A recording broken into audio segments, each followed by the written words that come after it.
Imagine you're dead asleep. It's the kind of Midwest winter night where the cold crawls under the blankets and bites your toes, and your phone starts buzzing on the nightstand. The screen lights up the whole room. 3:33 a.m. The name says Ethan. The same Ethan they pulled out of the Mississippi 3 weeks ago. Blue lips, pockets full of river water. You gonna swipe to answer? Because 4 guys did, and every single one of them heard the exact same thing on the other end. This is the true story of the Smiley Face Killer's last call, and it started in La Crosse, Wisconsin, in the winter of 2022. Ethan Caldwell was 21 years old, built like a damn linebacker with shoulders wide enough to block out the sun and a grin that could light up the gloomiest Wisconsin winter.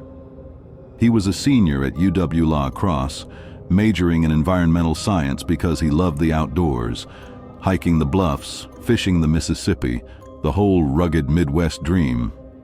The kind of dude who'd give you the shirt off his back on a freezing night and then roast you mercilessly for being too chicken to tough it out without it, all while slapping your back hard enough to knock the wind out of you.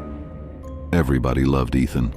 He was the glue in his crew, the one who planned the tailgates, cracked the dumbest jokes that somehow landed every time, and always had your back when the hangovers hit hardest. On Thursday, February 17th, 2022, he was out with the boys on Pearl Street, the heart of La Crosse's bar scene, where the neon signs buzzed like angry hornets and the air smelled like spilled beer and fried cheese curds. Shots of Fireball cinnamon whiskey flowed like the river itself, too many, too fast, chasing down cheap domestics and turning their laughter into that loud, echoing roar that bounces off brick walls at 1 a.m. It was the usual chaos: arms slung around shoulders, bad karaoke attempts at Sweet Caroline, and stories getting taller with every round. Around 1:57 a.m., as the group started thinning out, Ethan pulled out his phone, thumbs flying over the screen in that bleary-eyed way you do when you're 3 sheets to the wind. He fired off one last text to the group chat, just a stupid yellow smiley face emoji, the kind with the big goofy grin and the words, "Tag you're it," like some half-remembered playground game twisted into a late-night meme. His buddies chuckled when they saw it pop up later, shaking their heads at how Ethan could turn even a hangover into a punchline. 10 minutes after that, he clapped Ryan on the shoulder, mumbled something about crashing hard for his 8 a.m. lecture, and headed out into the night. 15 minutes tops, he said. Nothing but a straight shot down those dimly lit streets, snowflakes swirling lazy under the orange glow of the streetlights, the kind of quiet crunch under your boots that makes you feel like the only soul alive in the whole frozen town. His off-campus house was just a few blocks from the river, that sagging Victorian rental with the leaky roof and the fridge full of leftovers nobody claimed. He never made it through the front door. The next morning, his roommates woke up to an empty couch and a knot in their guts they couldn't shake. Searches started small, texts, calls, the local bars, but by day 2 it was cops and flyers taped to every lamppost from Pearl to the water. 3 days later, on a Sunday that dawned gray and bitter, some grizzled ice fishermen out on the Mississippi, bundled in thermals and cursing the wind, spotted something dark bobbing unnaturally under the Riverside Park Bridge. They poked at it with a gaff hook, half expecting driftwood or a bloated carp, but the hook snagged on Carhartt fabric. It was Ethan. His body was tangled in the weeds at the river's edge, skin pruned and pale as the underbelly of a fish, lungs packed solid with that thick black Mississippi silt water that tastes like rust and regret. The coroner's report came back quick. Blood alcohol level twice the legal limit, no signs of struggle, just another dumb kid who got too cocky near the ice. But staring right down at him from the rough concrete pillar of the bridge, like some demented guardian angel, was a fresh spray-painted smiley face, 2 feet wide if it was an inch, the yellow paint still glistening wet under the thin crust of frost, dripping lazy trails that looked almost like tears frozen mid-fall. The cops snapped their photos, scratched their heads, and stamped the file, "accidental drowning," filing it away with the 40 other college boys they'd fished out of Midwest rivers and lakes since the late 90s. Strong swimmers, all of them, all buzzed on cheap booze, all found with that same eerie, lopsided smiley face lurking nearby, painted on docks, bridge abutments, or retaining walls, watching over the scene like it was in on the joke. Detectives shrugged it off as urban legend fodder, copycat pranks from bored frat kids with a can of Krylon and too much time. But here's where it gets weird, where the hair on your arms stands up even in a crowded room. The Smileys never washed away. Doesn't matter how many times the city sent out their power wash crews with industrial hoses blasting at full tilt, scouring the concrete until it steamed in the cold air. Those yellow grins bled right back through the next night, bolder and brighter, the edges sharper like they'd been touched up by a steady hand mocking the whole effort. Folks in La Crosse started whispering about it over coffee at the Quick Trip, avoiding eye contact with the river after dark, but nobody said it out loud, not until the phone started ringing. It hit Noah first, Ethan's best friend since freshman orientation, the quiet one from Dubuque, Iowa, who worked weekends at his folks' hardware store and dreamed of getting out of that small-town trap.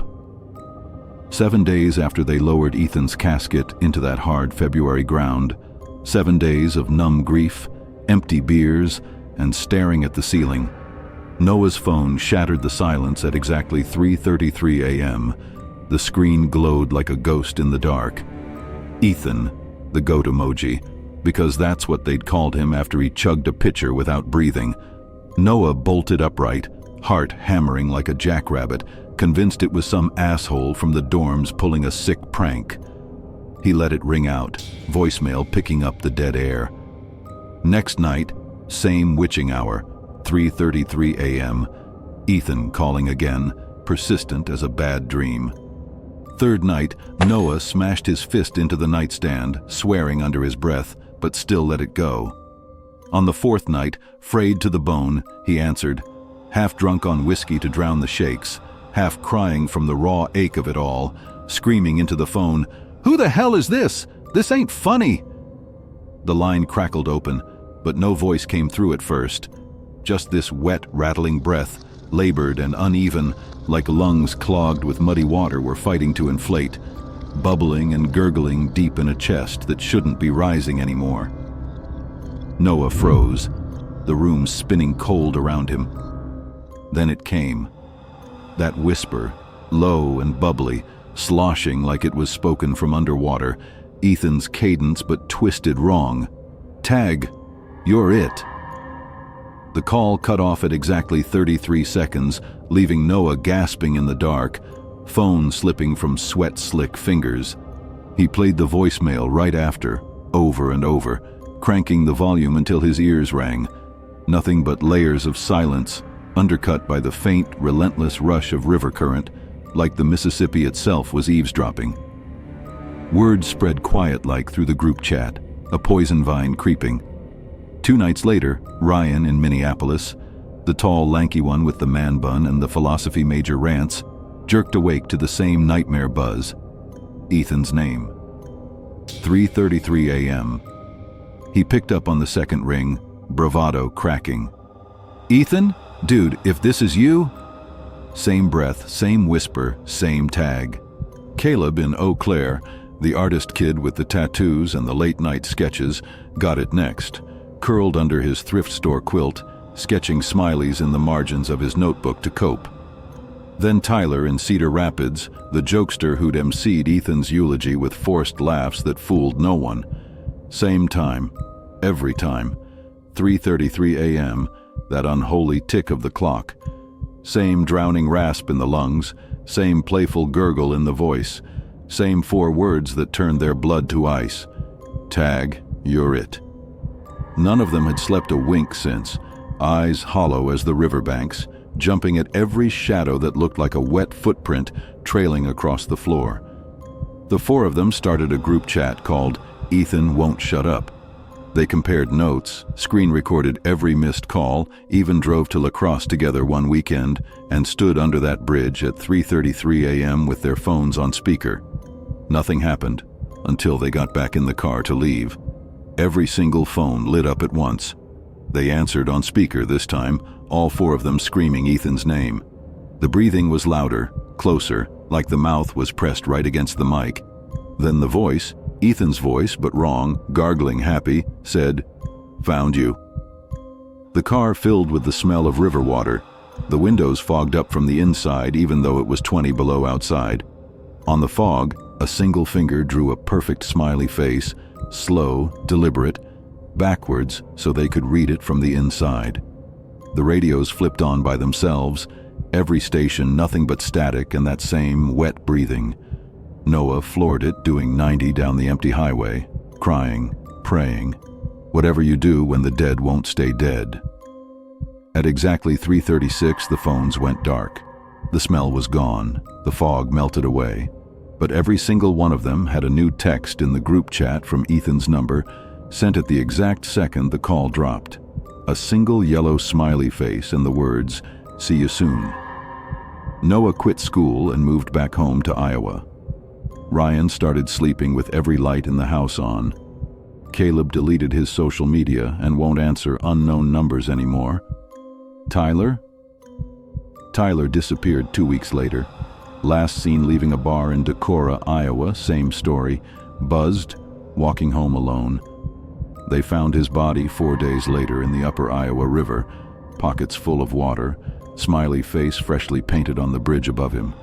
His phone was still in his hand, screen cracked, last outgoing call at 3:33 a.m. to Noah, Ryan, and Caleb. None of them answered. They couldn't. They'd all smashed their phones the night before and switched numbers. But here's the thing nobody talks about. The call still showed up on their bills, 33 seconds long, and if you go to any of those rivers at night and look close, people swear some of the smileys now have little wet handprints right beneath them, like something just climbed out and started walking. So next time your phone buzzes at 3:33 in the morning and the name on the screen belongs to somebody who ain't supposed to be calling anymore, let it ring, man. Just let it ring. If this one hits you in the chest, smash that like button, hit subscribe, and turn on notifications because every week we're bringing you another true American horror story that'll make you triple check your locks. Drop a comment and tell me, would you answer the call? I'll see you in the next one. If the phone doesn't ring first, stay safe out there.